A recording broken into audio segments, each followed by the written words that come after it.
Bueno, pues bonita noche, bienvenidos a la primera clase de TCC de psicología infantil. Vamos a abordar bastantes temas. Voy a tratar de ser breve, pero igual si hay algún punto en donde debamos detenernos, bueno, vamos a darnos esa chance de profundizar un poquito. Me quiero arrancar precisamente con los fundamentos de lo que consideramos la TCC, la terapia cognitivo-conductual, obviamente para comprenderla desde el ámbito de la psicología infantil y de la manera en que se va a ocupar. Sí, gracias, Meli. Gracias. Y bueno, ahí también de favor pueden dejar su nombre en el chat a manera de pase de lista, ahí en el transcurso de la clase para que pueda yo cotejarlo al finalizar, ¿vale? Y bueno, vamos a empezar con esta introducción. Bueno, ahí empiezo siempre con una frase: de la felicidad y la libertad comienza con la clara comprensión de un principio. Algunas cosas están bajo nuestro control y otras no. Epicteto. La terapia cognitivo-conductual tiene su base o tiene un gran sustento en el estoicismo, en la filosofía del estoicismo, y bueno, Epicteto, que es el padre del estoicismo, nos va a permitir aplicar su pensamiento filosófico a esta terapia que implica un proceso cognitivo y conductual, ¿no? Cómo vamos a cambiar los pensamientos, cómo vamos a trabajar los pensamientos y cómo vamos a trabajar las creencias, ¿vale? Entonces voy a dar un breve repaso solamente, pero vamos a partir a ver, permítame tantito.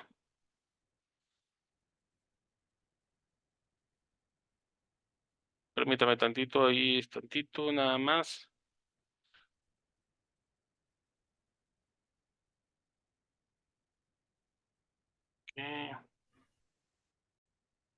Ok. Bueno, entonces, como les comentaba, permítame un minutito, ¿eh?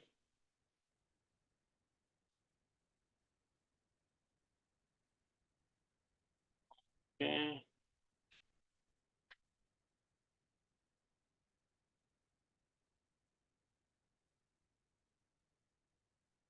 ya. Antes de la terapia TREC, la terapia racional emotivo-conductual, van a surgir casi paralelamente a la terapia, TCC, pero vamos a empezar a partir del doctor Albert Ellis, ¿sí?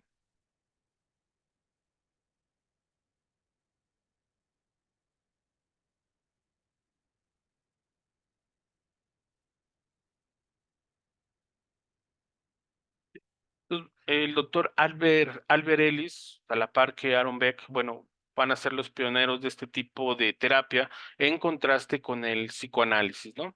¿En qué consiste la terapia racional emotivo-conductual?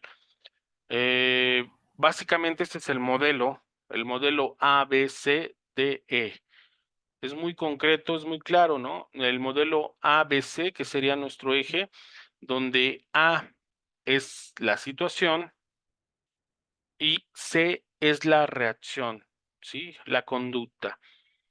Entonces tenemos A como la situación, una situación interna externa, C la respuesta, una respuesta que puede ser adaptativa o desadaptativa, ¿sí? Pero en medio de A y C tenemos a B, que serían las creencias tanto racionales como irracionales. Voy a poner un ejemplo que es un ejemplo que siempre pongo en terapia.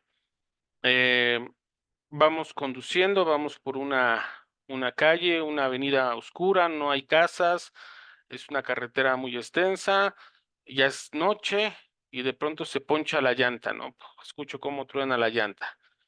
En ese momento yo me asusto, me enojo, me altero, ¿sí? Y me orillo. Yo siempre les pregunto, bueno, ¿cuál sería su respuesta, su reacción ante esta situación, ¿no? Y mucha gente me cuenta que, bueno, pues lo primero que hago es pensar si traigo herramientas para cambiar la llanta. Y si traigo herramientas, ok, ya que me estacioné, me bajo y empiezo a buscar la herramienta, ¿sí? A lo mejor hay un poco de molestia, a lo mejor hay un poco de enojo, pero estoy consciente de que si se ponchó una llanta, pues tengo que cambiarla. Si me bajo y lo primero que hago es ir a la cajuela y buscar la herramienta, a esto le estaríamos determinando una conducta, o sea, una letra C, una conducta adaptativa, ¿sí? Es muy importante tener este esquema. Entonces, pero si por el contrario, en lugar de bajar y cambiar la llanta, en lugar de pensar si traigo la herramienta para cambiar la llanta, lo primero que pienso es, ¿por qué a mí? ¿Por qué tengo mala suerte? ¿Por qué siempre me pasan estas cosas a mí? Y me bajo del carro y empiezo y veo la llanta ponchada y empiezo a llorar o empiezo a patear la llanta de coraje. A esto le llamaríamos una respuesta, una reacción o una conducta desadaptativa, ¿sí? Entonces, eh, puedo tener una conducta adaptativa o desadaptativa a partir de la misma situación. La conducta desadaptativa va a permitir que la parte emocional, por ejemplo, a partir de mis creencias, una creencia irracional es que tengo mala suerte, una creencia irracional es que así decía mi horóscopo, que iba a poncharse la llanta o que algo me iba a salir mal, o así es mi creencia de que si hice algo malo, lo estoy pagando aquí porque esto es el karma, ¿sí? Yo tengo una respuesta que es de enojo, es de molestia, es de llanto, y entonces este tipo de conducta la vamos a considerar nosotros como desadaptativa. Entonces, vuelvo a replantear una situación, una respuesta.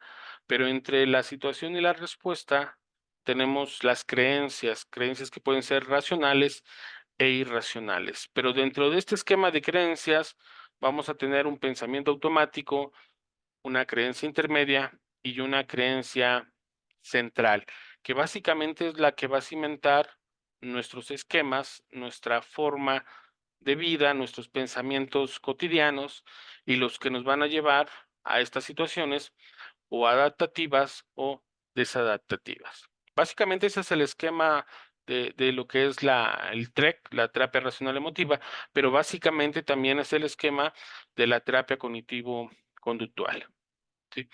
Entonces ustedes tienen que tener claro, cuando un paciente llega a su consulta, pues va a llegar porque está teniendo conductas que considera el mismo paciente desadaptativas.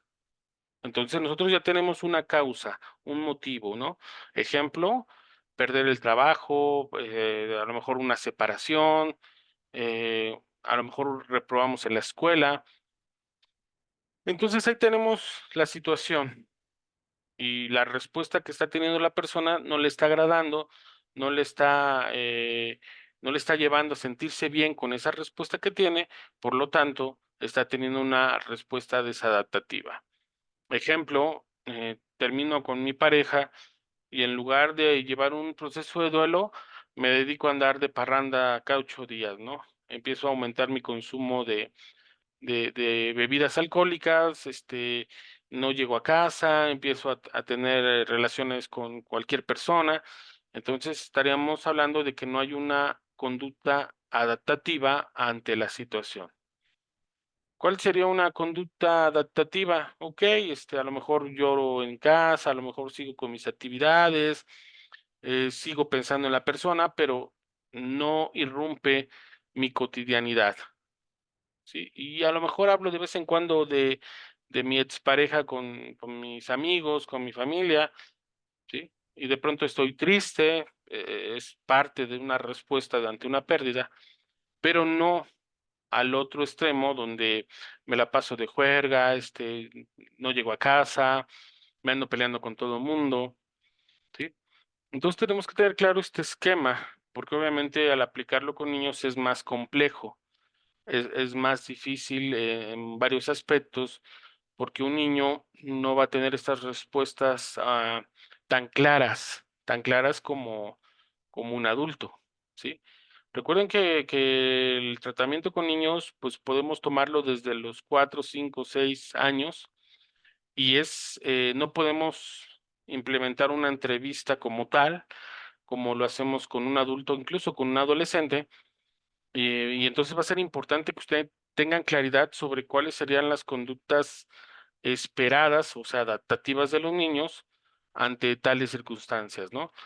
Ejemplo, un niño puede hacer berrinche, puede considerarse dentro de lo esperado, un berrinche sí, a lo que no de un adulto, ¿sí? Entonces, ahí van a ser nuestros límites bastante, a veces muy difusos para poder determinar cuando ya pasó de un berrinche a algo que esté afectando al niño, ¿no? Esto se da mucho en casos, y voy a enunciar algunos para que ustedes también tengan precisión del trabajo con niños. Los principales, pues hablamos de abuso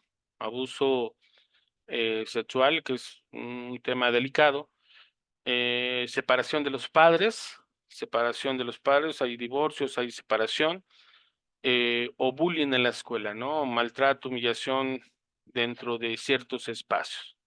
Estoy enumerando los principales o los que más puedan encontrarse, y es entonces donde ustedes tienen que tener como esquemas de un patrón para tener un grado de comparación con la normalidad, y aquí voy a ocupar la palabra normalidad del niño, ¿sí? Entonces, un niño puede tener, mucha imaginación, puede fantasear, o sea, digamos que ese es la línea que seguiría un niño de 4, 5, 6, 7, 8 años. Ahorita vamos a ir viendo las etapas de cada uno de ellos, pero sí que se nos va a dificultar poder tener claro precisamente, qué es una conducta adaptativa y cuál sería una conducta desadaptativa de un niño. Vuelvo a retomar el ejemplo de un niño de 6 años, 7 años, donde los padres se separan. Pongo este ejemplo con mayor precisión. El papá se va con otra familia, donde tiene hijos que no son de él, y los empieza a educar, o los empieza a mantener, ¿no? Entonces, el hijo o la hija que se quedan no pueden comprender, o su comprensión es a partir de que yo no valgo lo suficiente como para que mi papá se quedara conmigo. Esos niños han de valer más, por lo tanto, se fue con ellos. Yo no valgo, entonces, esto me va a afectar el resto de mi vida, ¿sí? Si no hay una intervención en ese momento adecuada, como por ejemplo de la madre que le dijera al niño: oye, no, tú vales mucho, te queremos, te amamos, pero esta situación es entre tu papá y yo, no, tú no te preocupes, tu papá te ama, y obviamente lo tiene que escuchar del padre. No eres tu hijo, esta situación es de tu mamá y yo, claro que te amamos, claro que te queremos. Si no hay esta intervención, ese niño o esa niña va a poder adaptarse, pero va a haber una repercusión a, a la distancia, ¿no? Entonces vamos a tener a un adolescente o una adolescente con una autoestima deshecha o destrozada, que va a implicarse en relaciones que obviamente la devalúan o lo devalúan, y va a aceptarlas con tal de no sentir esta sensación de abandono, ¿sí? Entonces es un trabajo, eh, obviamente se multiplica la complejidad para trabajar con los niños, porque no sabemos en qué grado va a afectar a futuro en esa misma línea, en esa cuestión longitudinal, en ese esquema. Y por eso es necesaria esta intervención, ¿no? Cuando los padres, por ejemplo, se están separando, cuando el niño sufre algún tipo de abuso, tanto físico como psicológico, el tipo de entorno que tiene. Entonces es importante que ustedes tengan esquemas de dónde partir para tener, digamos, ciertos rangos de normalidad en este punto, no de naturalidad como tal, pero sí unos rangos de normalidad que permitan hacer contraste o tener un contraste sobre cuál deberían ser las conductas que esperamos que sean adaptativas de un niño, ¿no? Siguiendo esta línea, el niño puede presentar, por ejemplo, se empieza a hacer pipí por las noches, ¿no? Se empieza a hacer pipí en la cama, ¿no?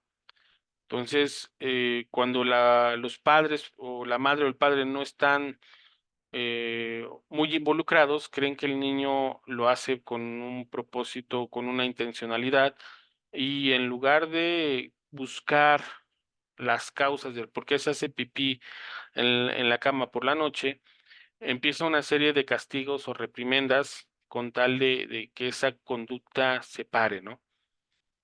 No tienen esta curiosidad, o por lo menos la intención de tratar de entender por qué su hijo se está haciendo pipí en la cama por la noche, y eso puede deberse, ejemplo, como lo mencionaba, por una separación, por un maltrato, por abuso, o sea, por muchos factores, pero está teniendo un síntoma, ¿sí?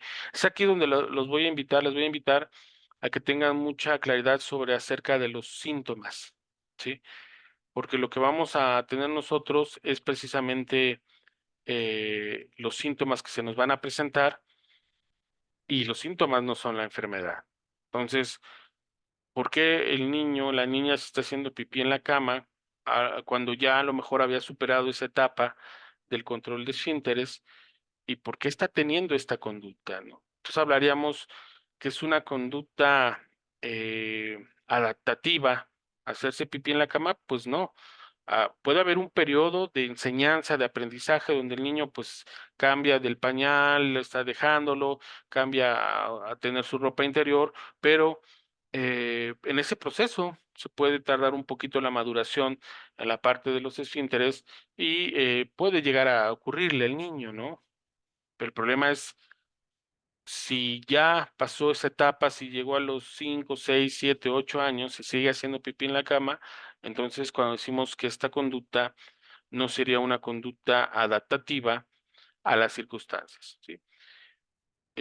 Si tienen dudas o preguntas, con todo gusto las pueden hacer, eh, pero sí quería partir de este esquema para que ustedes tuvieran una referencia a qué nos referimos con terapia cognitivo-conductual, ¿no? Cómo vamos a partir ya de lineamientos para hacer contrastes sobre las conductas que están presentando los niños, como una tristeza, una melancolía o mucha ira, ¿no? De pronto los niños siempre enojados, violentos. Y aquí hay un punto clave en el trabajo con niños. Yo espero que lo tomen mucho en cuenta. No podemos trabajar con un niño de manera aislada si no trabajamos paralelamente o a la par con el tutor más cercano, el tutor que esté influyendo, el papá, la mamá. Obviamente no podemos trabajar directamente con los maestros o maestras, pero sí con el tutor que mayor influencia esté ejerciendo sobre el niño, sí, o la niña. Es muy importante porque gran parte de las conductas que esté presentando el niño o la niña, en parte son reflejo del entorno o de la influencia que tengan los adultos sobre él o ella, ¿sí? Entonces, por ejemplo, en mi caso, cuando yo trabajo con menores de edad, adolescentes o niños, la primera sesión pueden entrar inclusive los dos, la mamá y el hijo o la hija. Platico con los 2 al mismo tiempo. Cuando se presta, en este caso hablamos de a lo mejor de 11, 12, 13 años, 14 años. Cuando son más chicos, recuerden que tenemos que tener un escenario idóneo para trabajar por medio de la cuestión lúdica, tener un escenario, y cuando me refiero a eso, me refiero a tener un juguetes, ambientado de manera infantil, donde el niño pueda sentirse cómodo para llevar a cabo las pruebas necesarias. Y ya un poquito más grandes, pues podemos hacer esta intervención por medio de la entrevista, pero sí a la par con la mamá. De pronto hablamos con la mamá aparte o el papá aparte, y después hablamos con el niño o la niña aparte, ¿sí? Entonces, sí es importante que ustedes vayan delimitando si esto va a ser su nicho de trabajo o su especialización, porque sí requiere una preparación profunda, precisamente a partir de conocer a qué correspondería lo adaptativo, lo desadaptativo, y cómo lo puedo delimitar, ¿no? Como yo les mencionaba nuevamente, el niño puede o la niña puede estar haciéndose pipí hasta los 6, 7 años, y ojo, puede deberse a una causa psicológica, pero también puede deberse a una causa biológica. Entonces, también un gran eje y un gran apoyo es no descartar nunca la parte médica.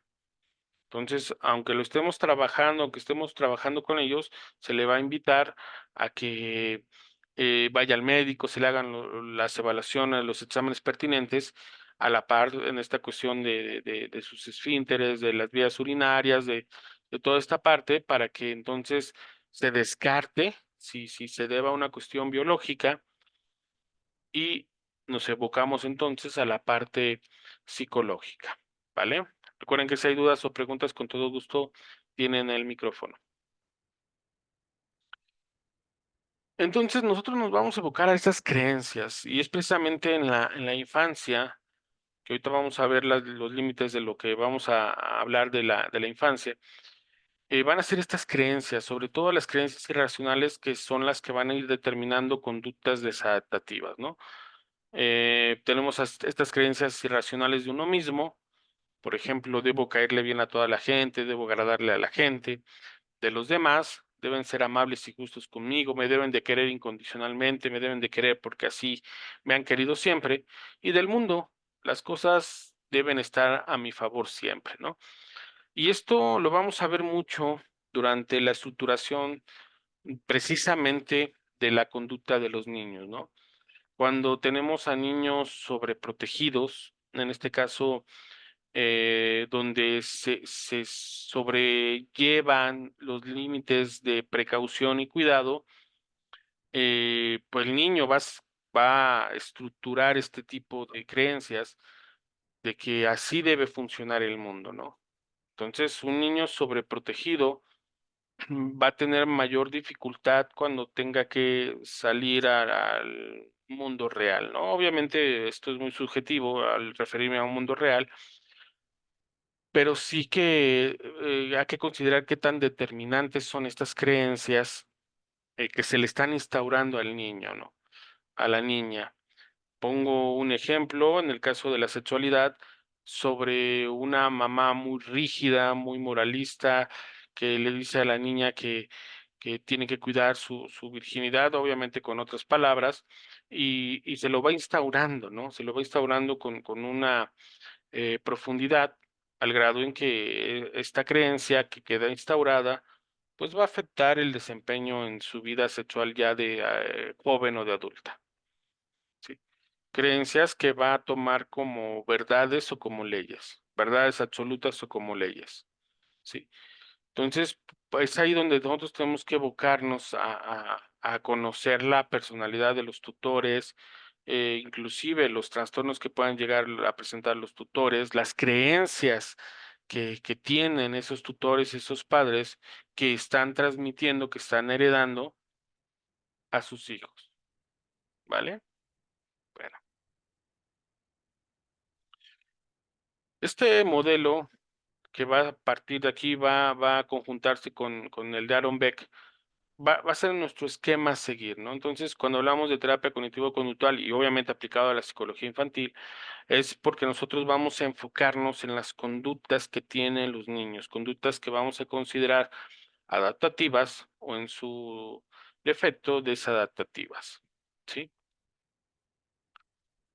Eh, Cuando revisamos estas creencias, obviamente ya cuando son adolescentes o adultos, vamos a buscar el debate, ¿sí? Cuando una persona llega a terapia por medio de esta técnica, de esta corriente terapéutica, nosotros vamos a cuestionar sus creencias, ¿no? Le vamos a invitar a que cuestione sus propias creencias para que pueda desarrollar procesos adaptativos, ¿no?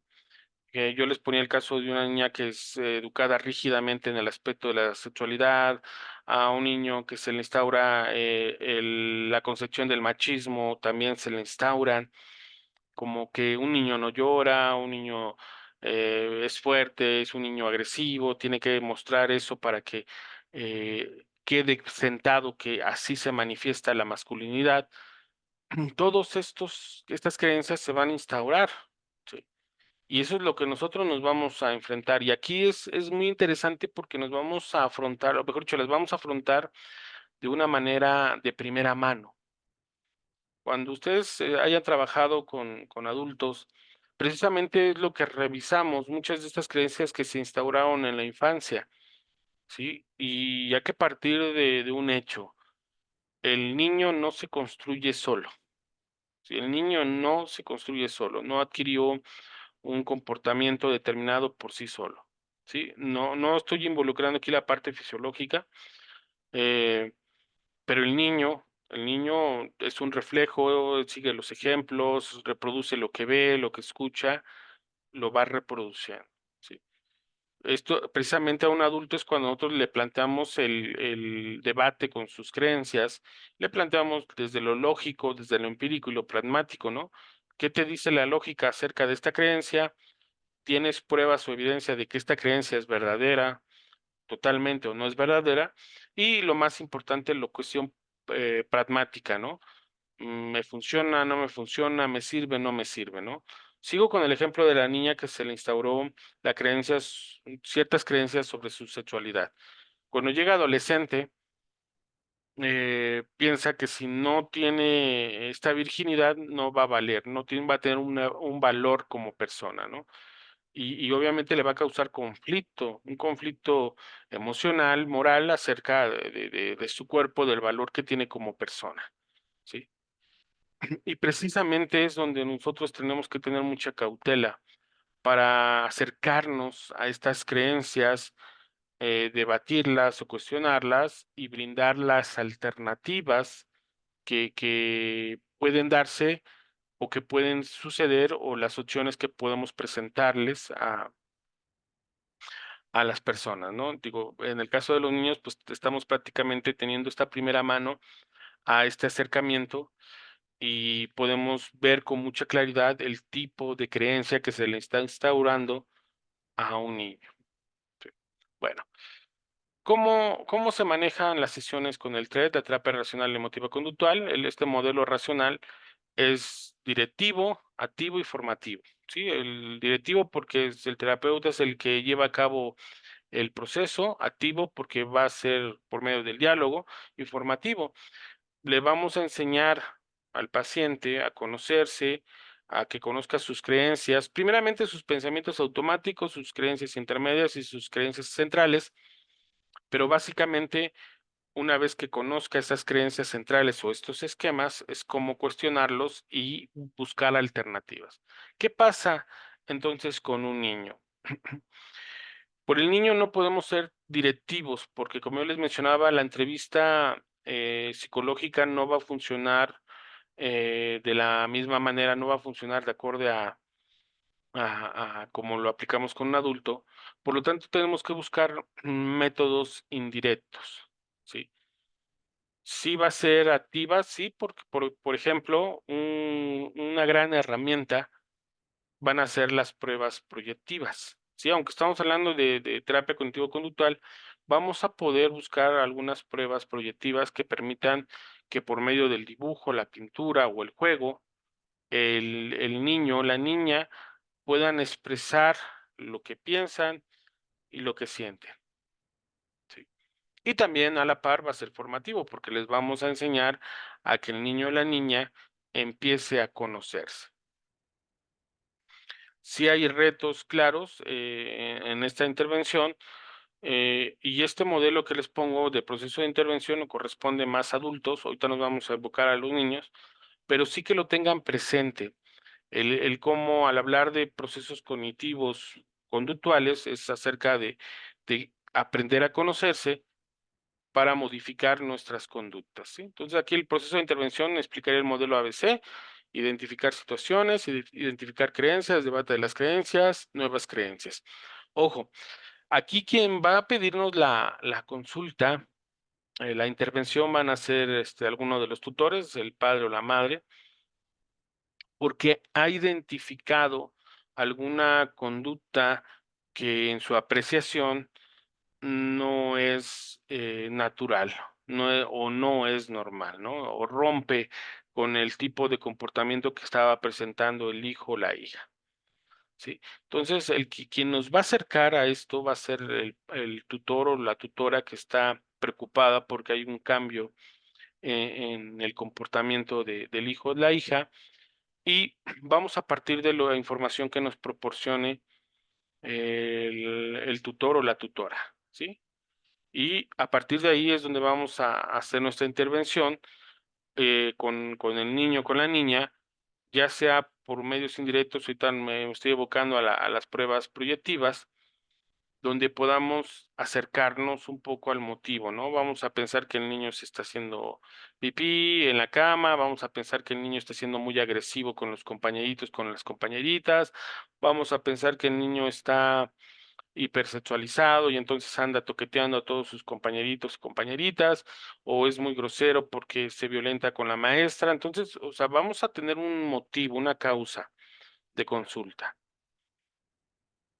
Y a partir de esta causa o motivo es donde vamos a partir, pero no quiere decir que ese es el punto. Recuerden que sería un síntoma. Si un niño es violento, si un niño es muy agresivo, bueno, es un síntoma.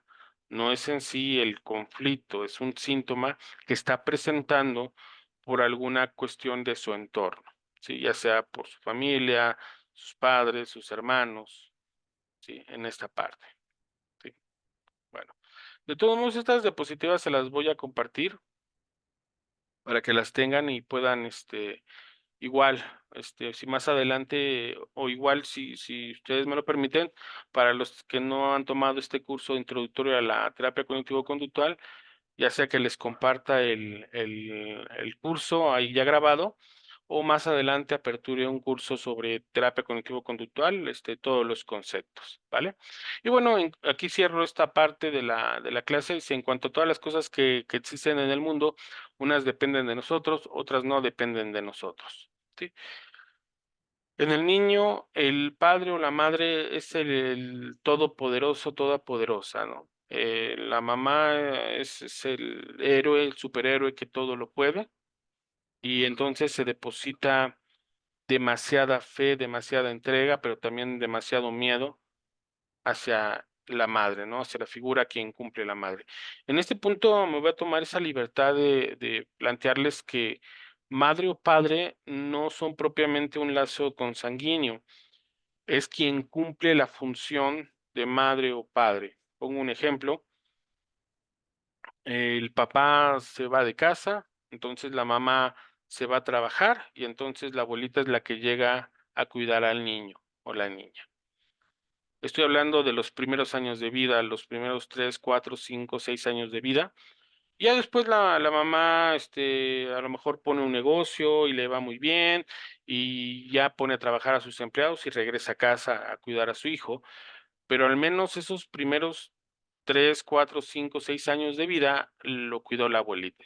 Entonces, quien va a cumplir esa función de mamá o papá que estamos exponiendo con esa dimensión sería la abuelita, ¿sí? Y esto va a ser muy importante, porque cuando llega la mamá con el niño, el papá con el niño, nosotros consideramos que él es el tutor o la tutora sobre la cual ha influido sobre el niño, y resulta que no.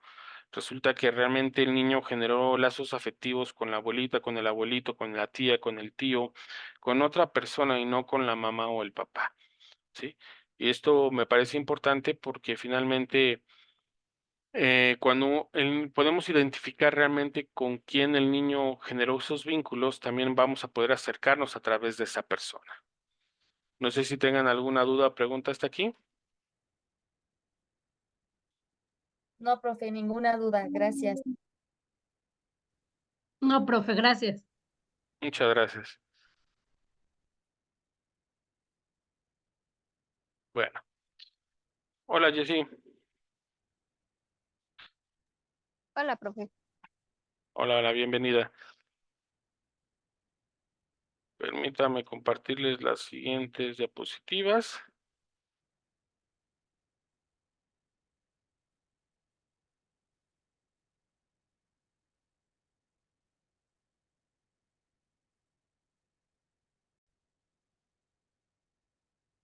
Ahí se ven las diapositivas, ¿verdad? Sí, sí se ven. Sí, Gracias. profesor. Bueno, esta breve introducción hacia al TRED, la terapia racional emotiva conductual de Albert Ellis, en la próxima clase les daré una introducción a partir de Aaron Beck, es para que ustedes tengan las bases de lo que nos referimos con terapia cognitivo-conductual. ¿Por qué?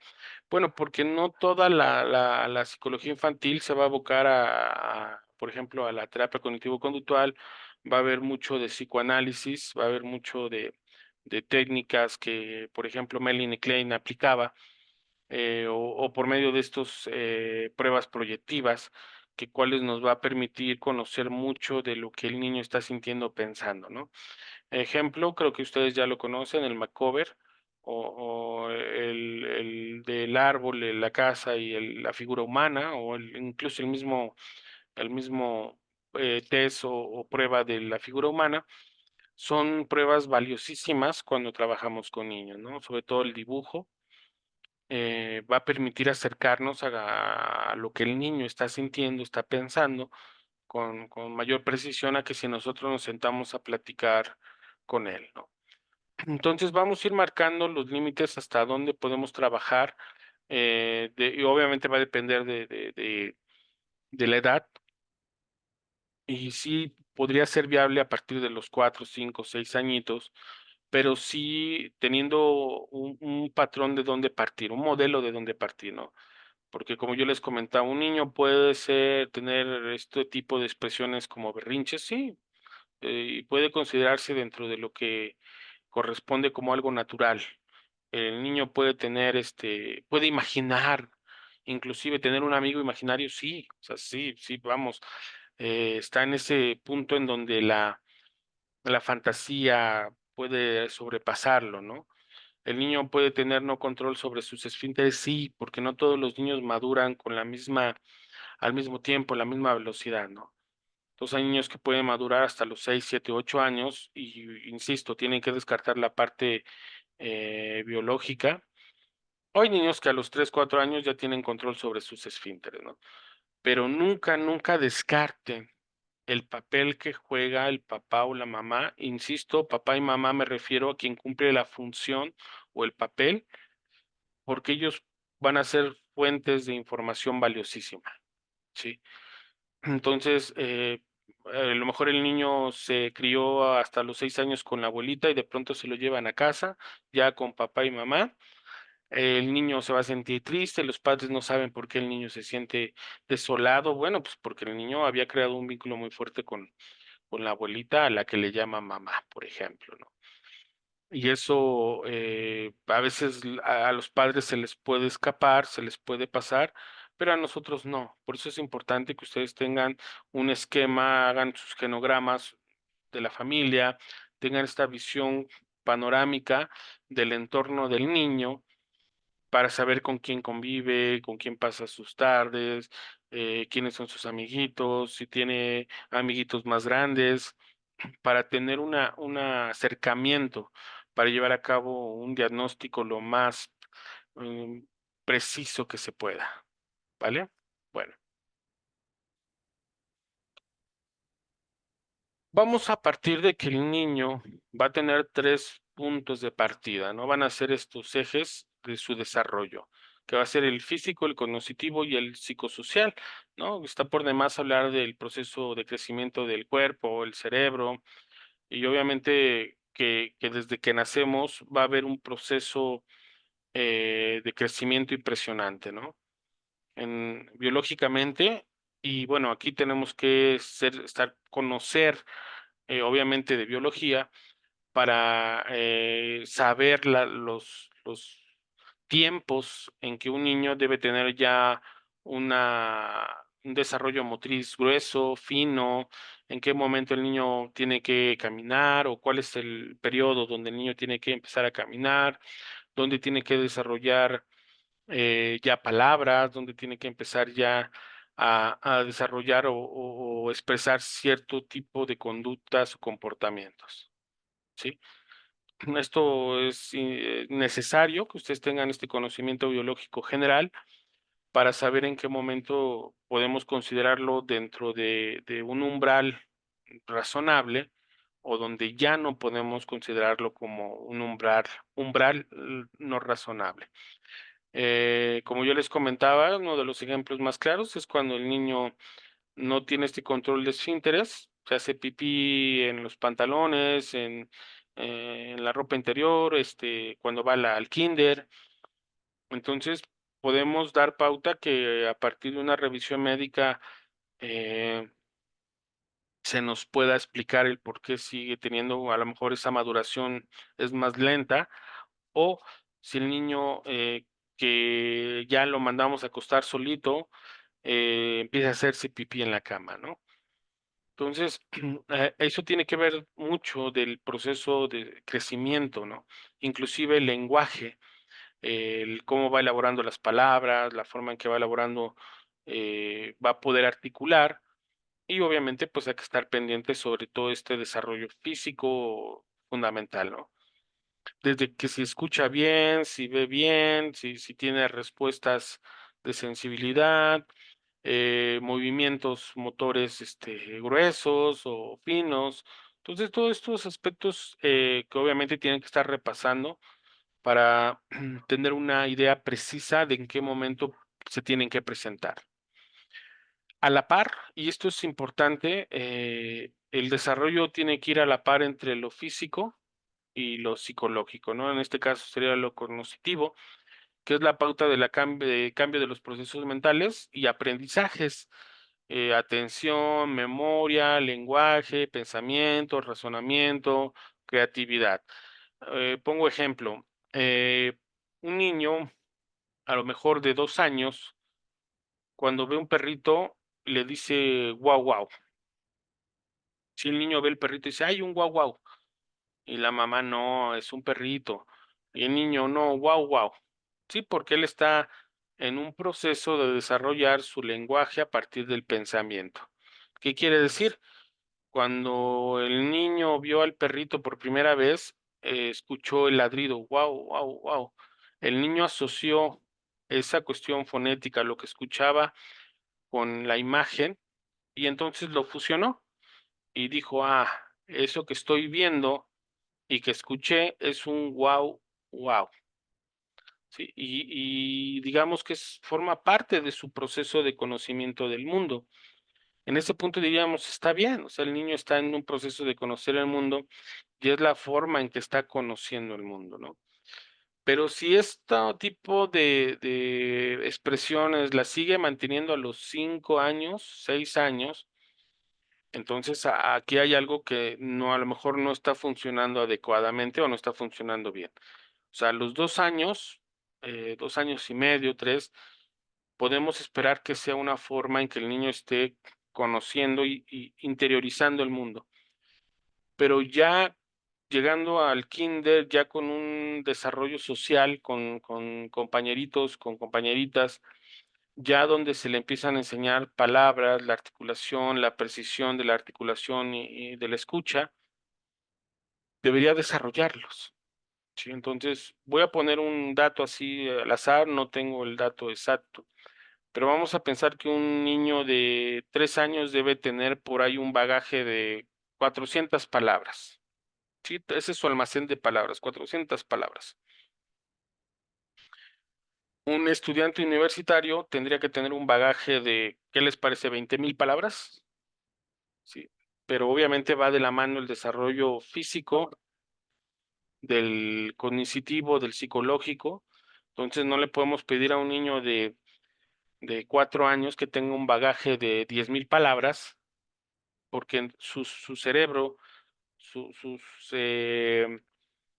sus sensibilidades, toda la parte de sus sentidos, pues no podría procesar tamaña información, ¿sí? Yo sé que me podrán decir que hay casos excepcionales, claro que los hay, como por ejemplo Mozart o Beethoven, que a los 5 años compuso su primera sinfonía, pero son casos excepcionales, ¿sí?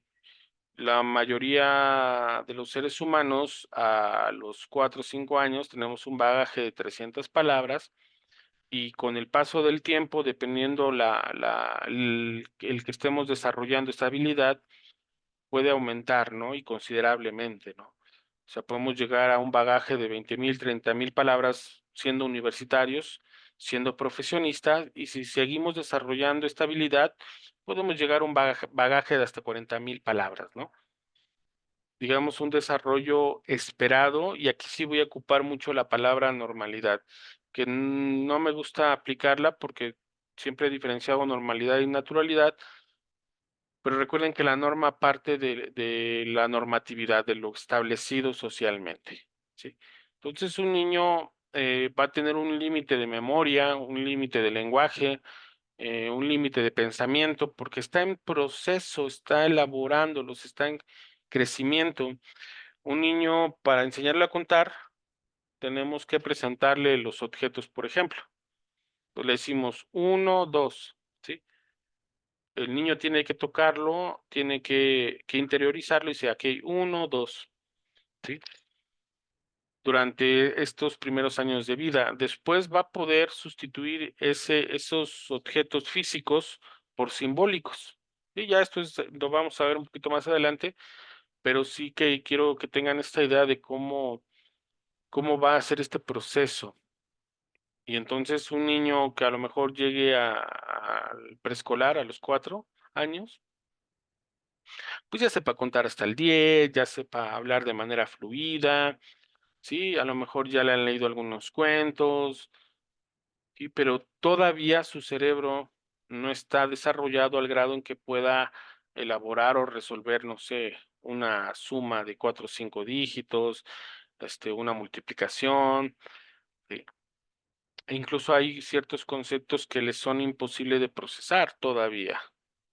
Entonces, es ahí donde ustedes tienen que tener un bagaje bastante completo para saber qué tipo de habilidades y procesos están desarrollados casi por año, para que ustedes puedan marcar estos umbrales de decir, ok, están dentro del tiempo, dentro de estos umbrales que permitan decir, ok, está en el tiempo todavía. Sí.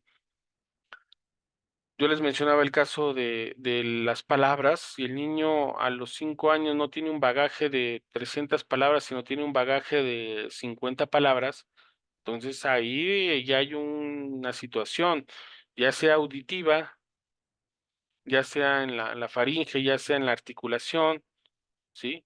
O cognoscitivo, que el cerebrito no esté funcionando, no esté procesando de la misma manera que se espera a la edad de 5 años, ¿sí?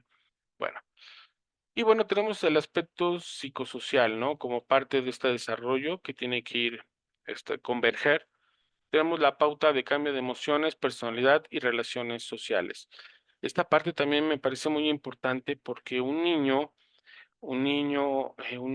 niña no tiene una precisión. Si de adultos no tenemos una precisión sobre las emociones, un niño, una niña tampoco. Sí. Si de adolescentes o de adultos todavía tenemos esta confusión sobre cómo determinar cómo me siento, qué estoy experimentando, imagínense un niño, ¿no? Un niño que puede explotar, que puede enojarse y de pronto puede ser muy afectivo, muy cariñoso, ¿no? O de pronto ponerse muy triste, muy así, al grado de las lágrimas. Y cambiar así de repente, estoy muy triste y de pronto, ya me puse feliz y sigue con su vida, ¿no? Las emociones son intensas, enormes para un niño, porque no tiene una forma de poder clarificarlas, o sea, determinar qué está experimentando, ni la intensidad con que las está experimentando, ¿sí?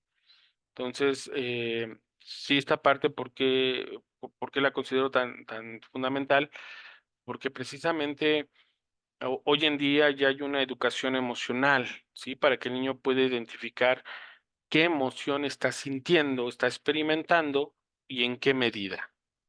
Esto me parece grandioso y es algo que ustedes tienen que trabajar con sus niños si deciden involucrarse en este tipo de intervención.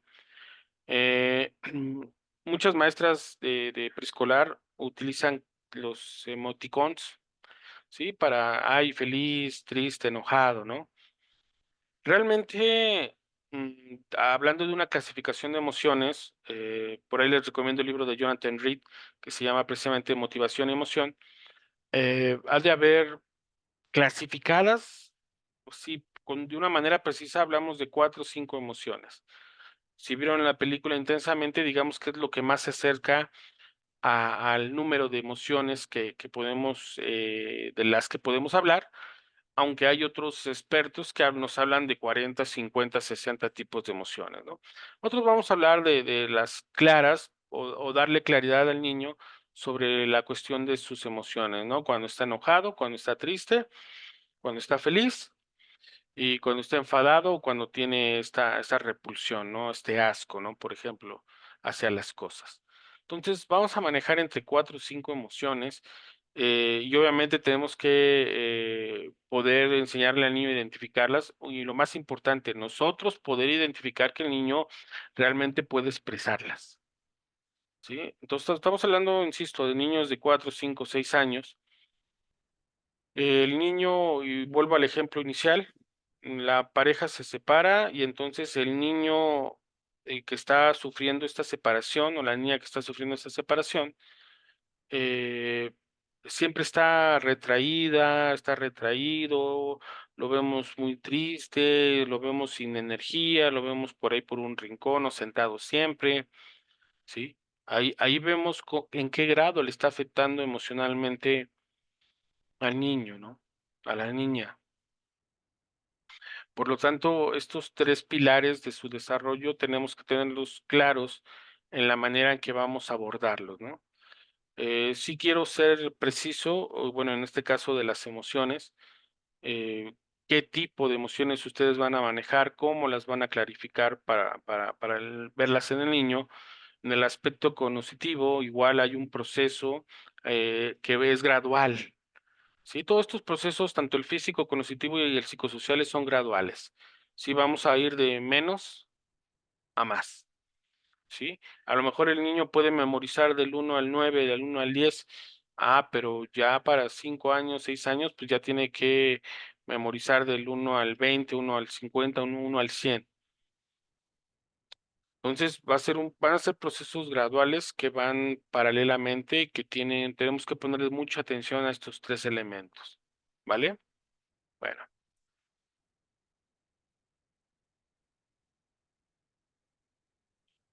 Para tener una claridad sobre el desarrollo, pues tenemos que tener esta clasificación o esta categorización clara, ¿no?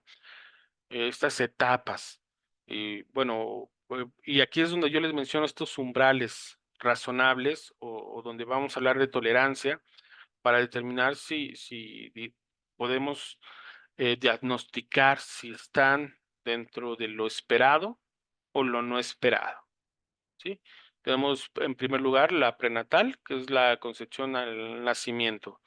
O sea, aquí hasta que el niño, la niña es expulsada del vientre materno, se va a considerar prenatal. Ahora, podemos intervenir dentro de una estimulación muy tempranísima en el niño, o sea, en una cuestión prenatal, sí.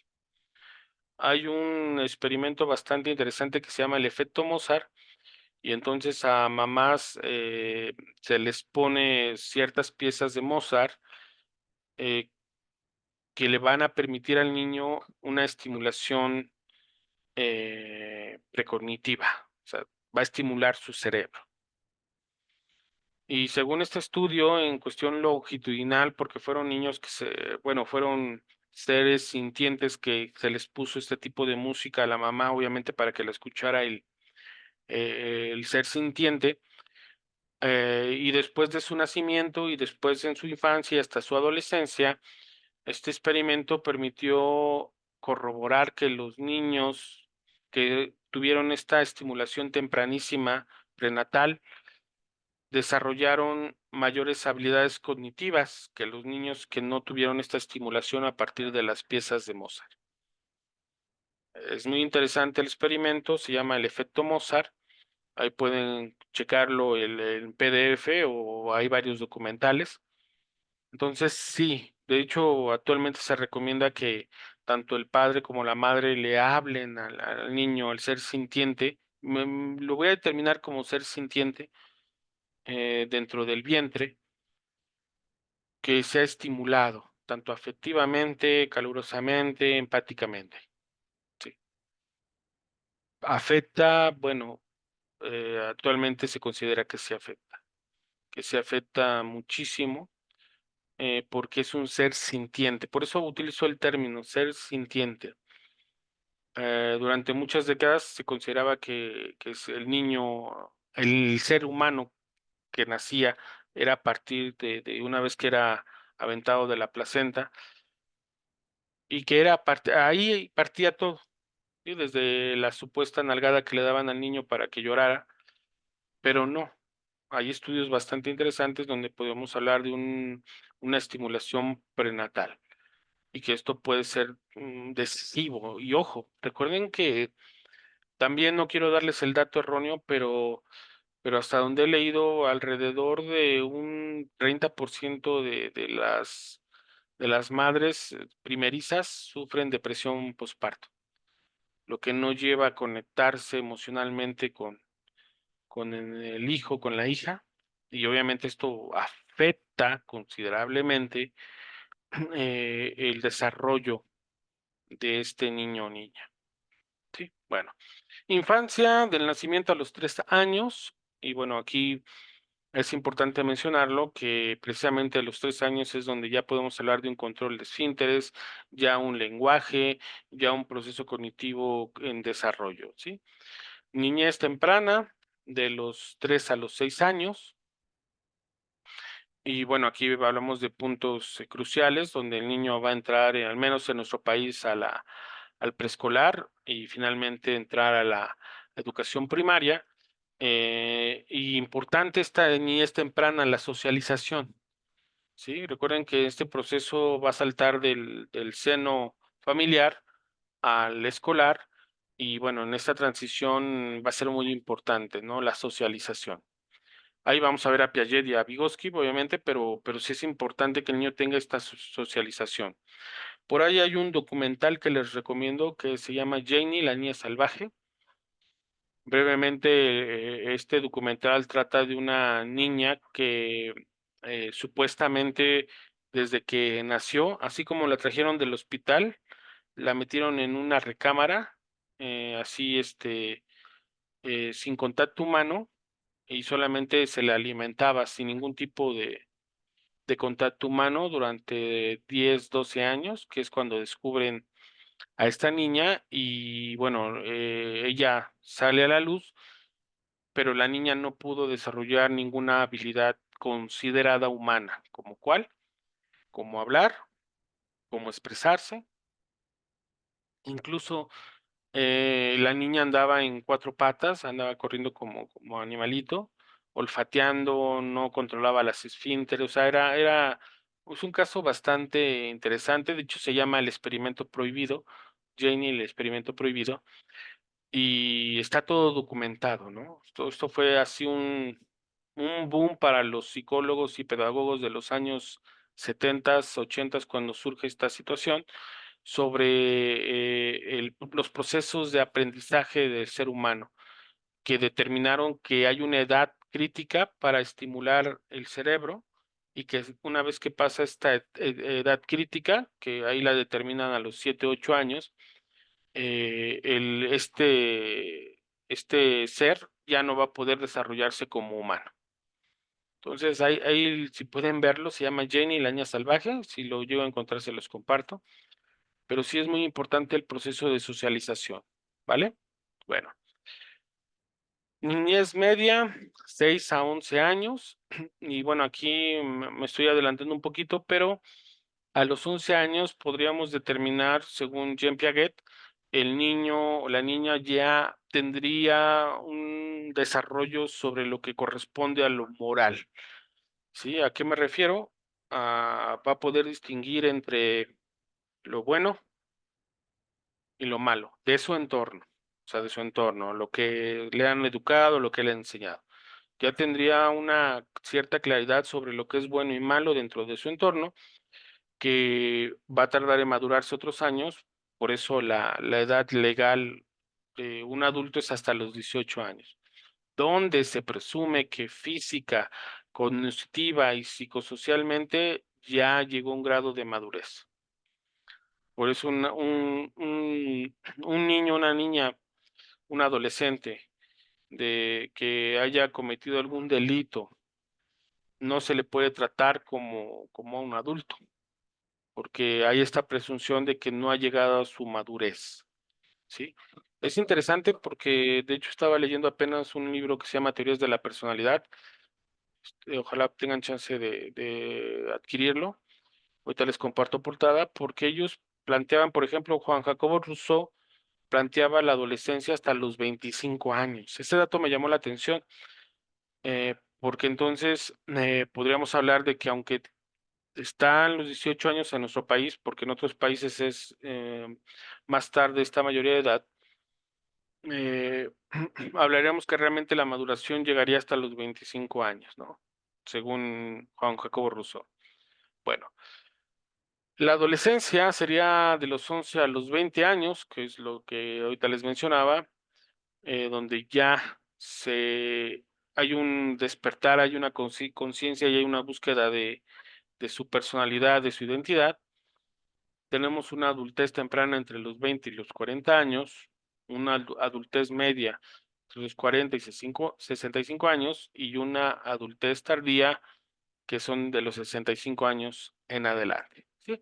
A nosotros lo que nos interesaría sería hasta la adolescencia, de entre 11 a los 20 años, y siguiendo esta línea que hemos platicado, pues esta adolescencia puede extenderse hasta un poco, un tiempo más.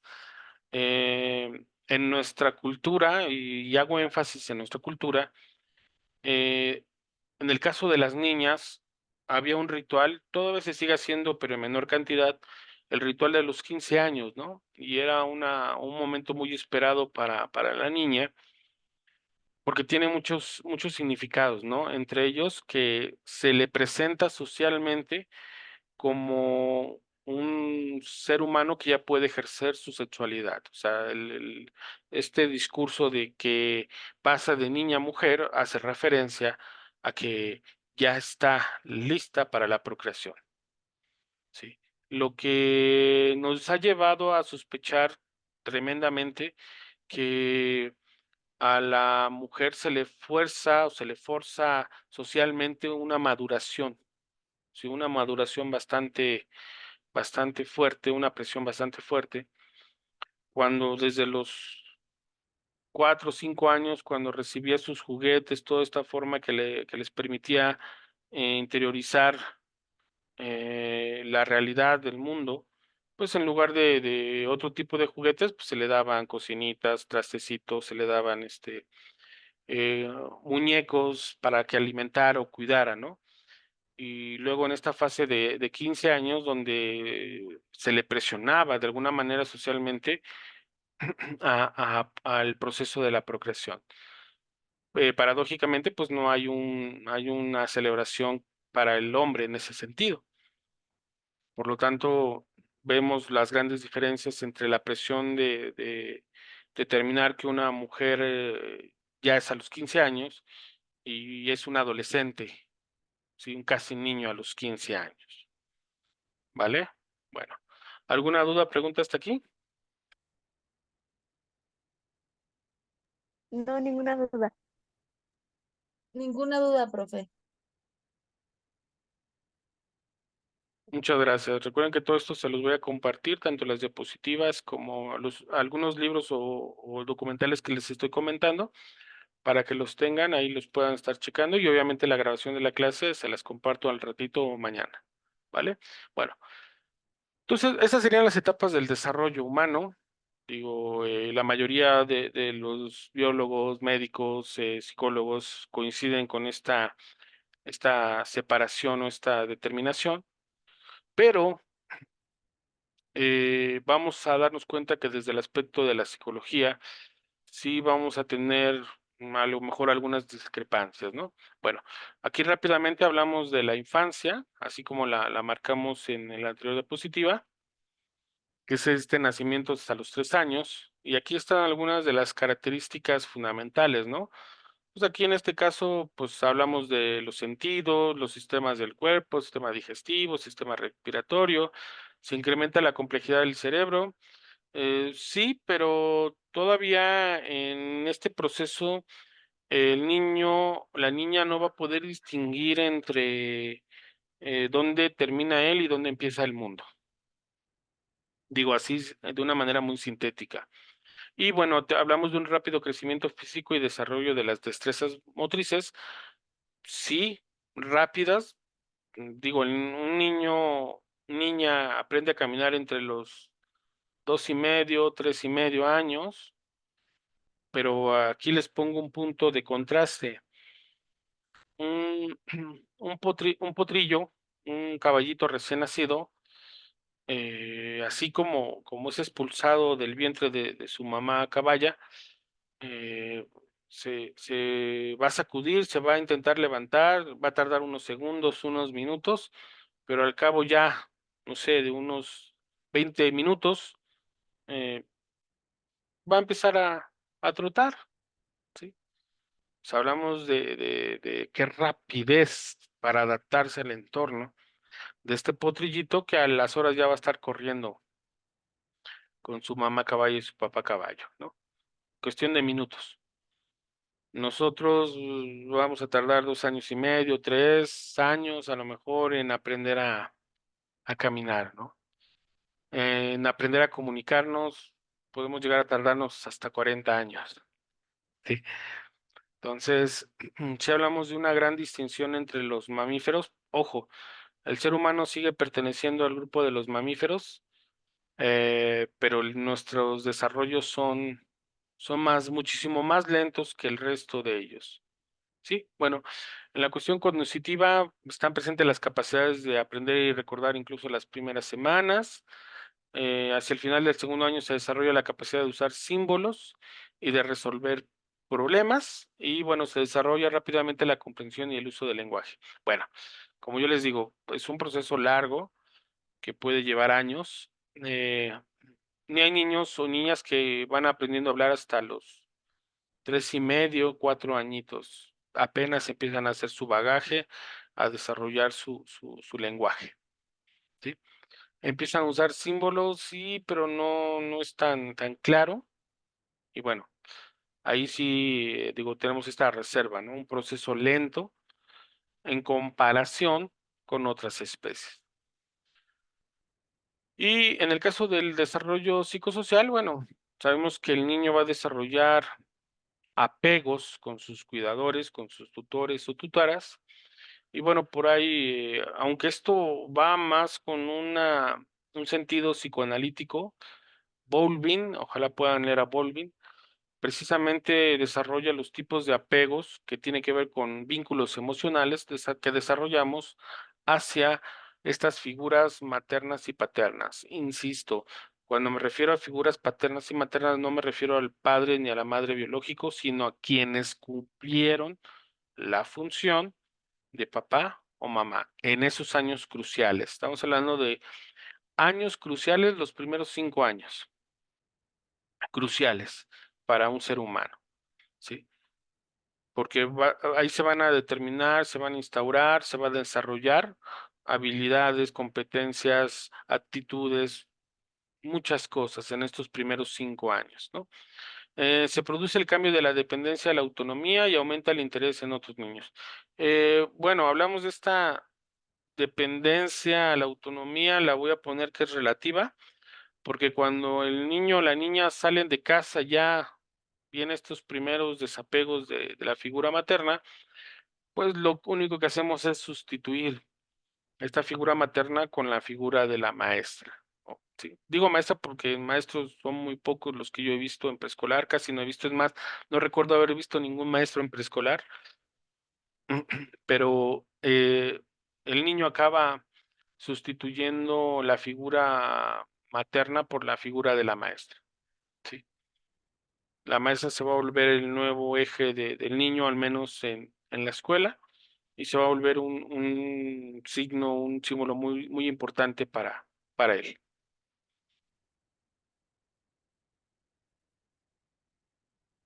Vámonos con la niñez temprana.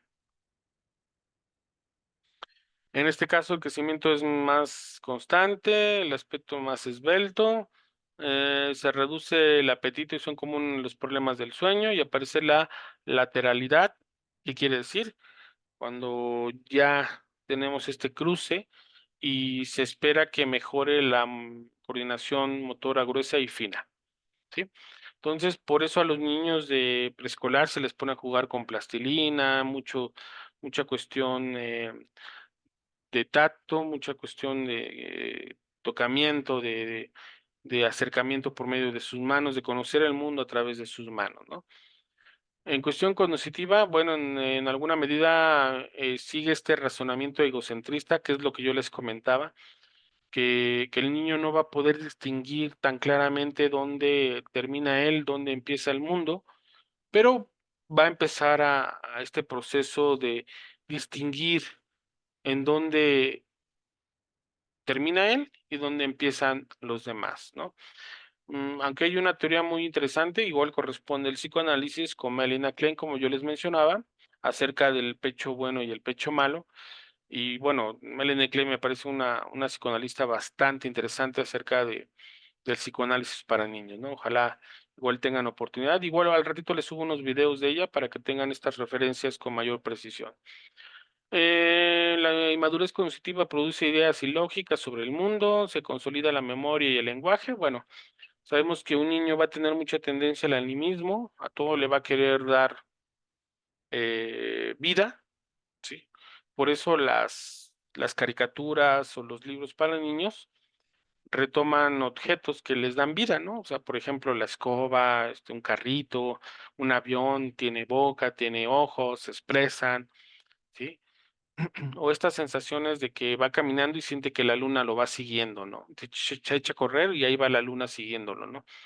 Bueno, esto es algo esperado, es un proceso, y obviamente se espera que en esta niñez temprana se empiece a consolidar lo que sería la memoria y el lenguaje. Si un niño, una niña llega a los 5 o 6 años sin un desarrollo de la memoria y el lenguaje, ya hablamos de situaciones que requieren una intervención. Ejemplo, la cuestión del lenguaje, que tiene que ver mucho con problemas tanto fisiológicos como cognitivos, ¿no? Una dislalia, una dislexia, que obviamente está llevando a que no esté funcionando como se espera que funcione, ¿sí?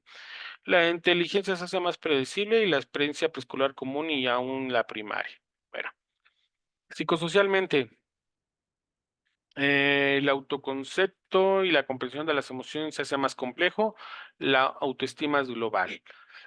Bueno, en un proceso donde ya empieza a separar las emociones y obviamente esta autoconciencia, o sea, no podemos hablar de autoconcepto sin autoconciencia, va a empezar a delimitarse y obviamente la autoestima que tendría una tendencia más al egocentrismo y al narcisismo, pero bueno, digamos que en este momento, en este punto ya podemos hablar de que esa autoestima puede estar saneada o puede ya mostrar signos de la experiencia de los primeros años de vida de este ser.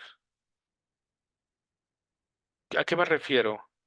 Si fue un ser, un niño, una niña que no fue planeado y hasta cierto punto no fue deseado, la madre sufrió una depresión posparto, no hubo una conexión del niño con la madre, hubo un rechazo del padre, eh, todo esto ya se empieza a manifestar a los 5 o 6 años. Ya vemos una clara manifestación de todos estos improperios a los que tuvo que enfrentarse y ya presentan los primeros síntomas, ¿no?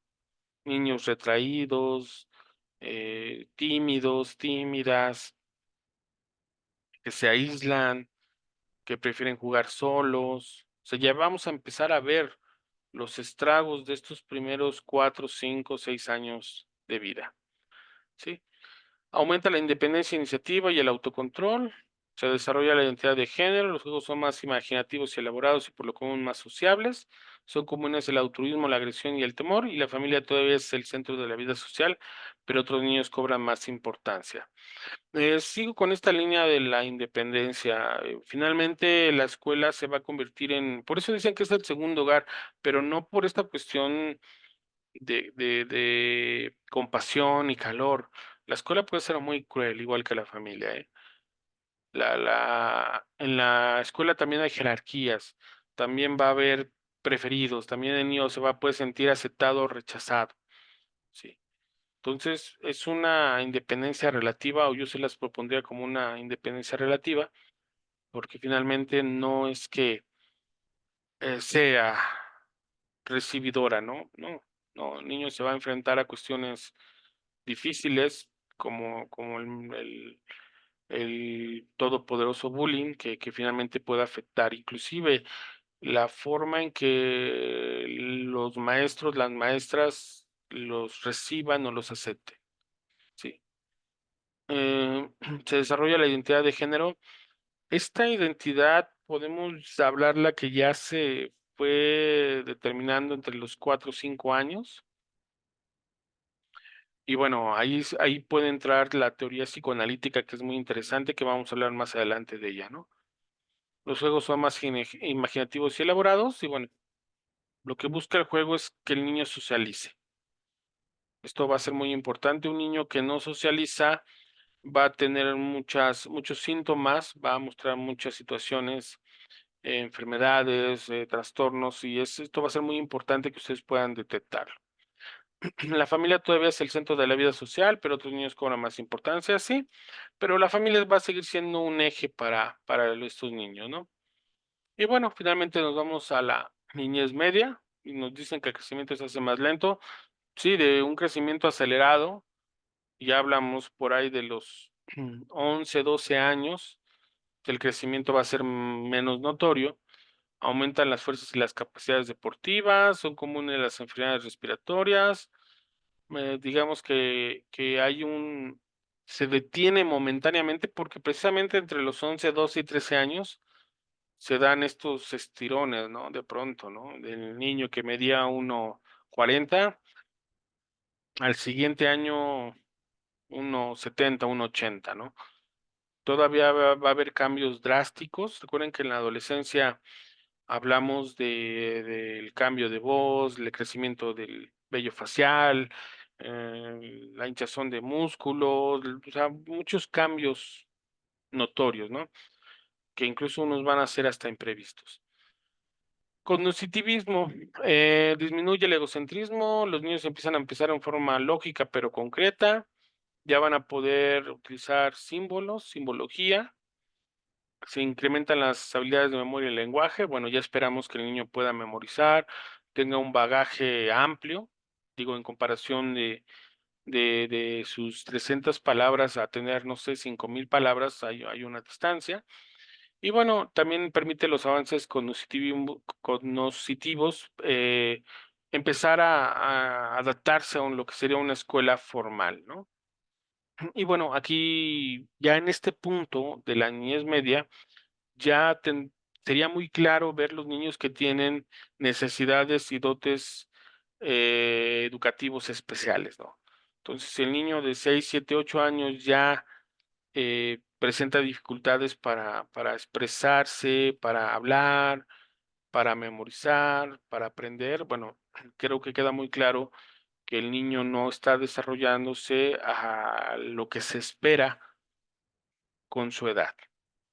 Sí, y es ahí donde ya se tuvieron que haber abordado, pero ojo, entre haya un diagnóstico más temprano, vamos a poder trabajar muchísimo mejor este tipo de situaciones.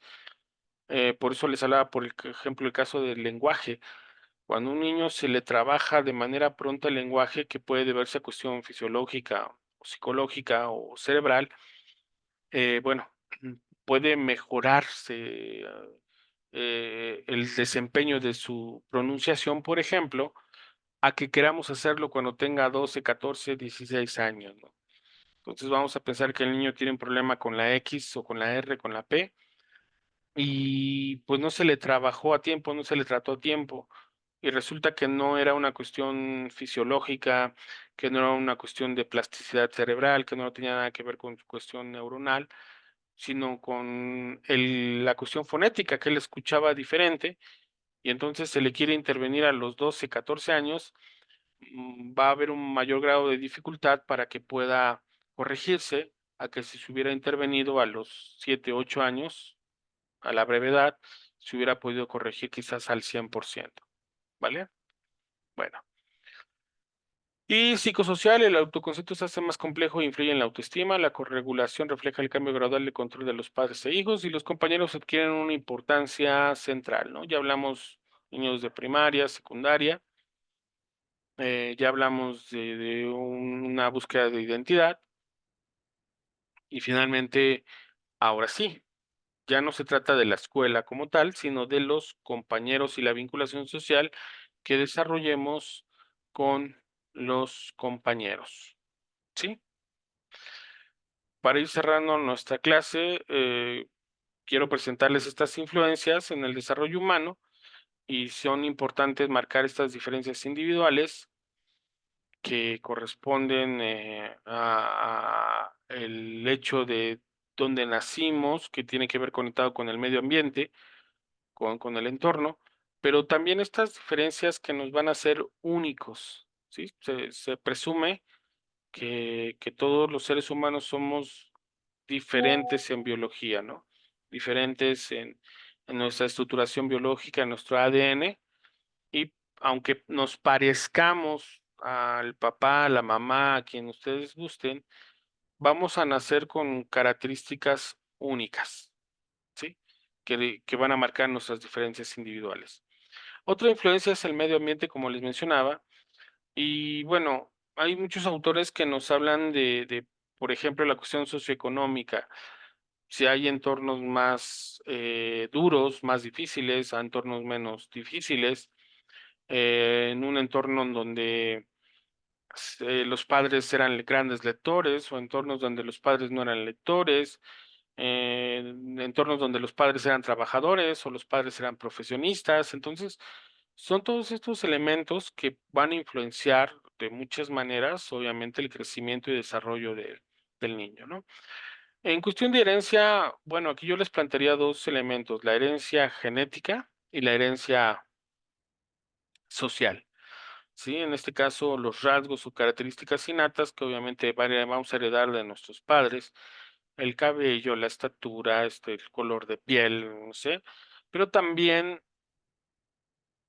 formas, actitudes, comportamientos, ¿no? Si de pronto vemos que la mamá se la pasa todo el día con el dedo en la boca, se está mordiendo, va a ser muy probable que nosotros también nos pasemos todo el día con el dedo en la boca, ¿no? Mordiendo las uñas, ¿no? Por nuestro nerviosismo, ¿no? Y esto se instaura desde la más temprana edad, ¿no? Entonces, pueden ser herencias, obviamente, tanto genéticas, pero obvio, ojo, una cuestión son los rasgos evidentes, pero también va a haber rasgos en la estructura, como una diabetes, como algún tipo de enfermedad que nos van a heredar, ¿sí?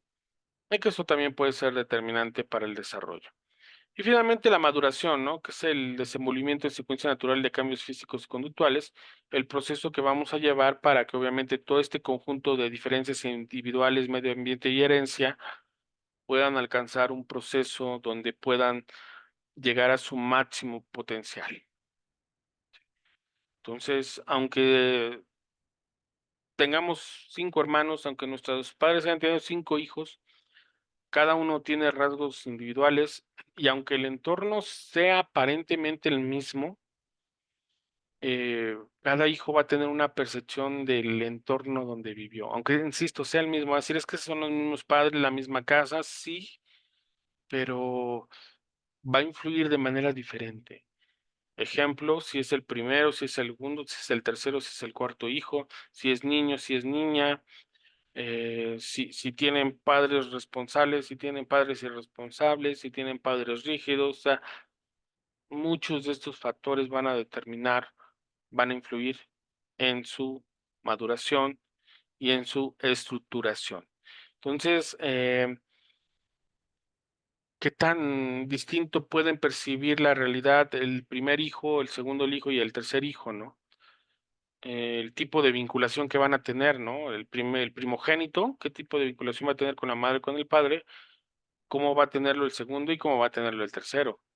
Sí, el primero puede decir, ay, tengo unos padres maravillosos porque me dieron todo, o pueden decir los primogénitos, tú conmigo experimentaron, ¿no? El segundo puede decir, pues pues ahí más o menos me cuidaron, más o menos me vieron, o un tercero que diga, pues a mí ni se preocuparon, o sea, a mí ni me pusieron, ni me ponían atención, ¿sí? Entonces, ¿cómo hay una conjugación de elementos para poder determinar y tratar de entender un entorno? Un entorno, ¿no? Ahí también les recomiendo un poco la cuestión sistémica familiar para conocer esa dinámica de relaciones, de vinculaciones y el cómo afectan, y cuando me refiero a afectación no me refiero únicamente de manera negativa, sino en ambos sentidos, cómo afectan el desarrollo de los niños, ¿vale? ¿Alguna duda o pregunta que tengan? No, profe, ninguna, gracias. No, ninguna.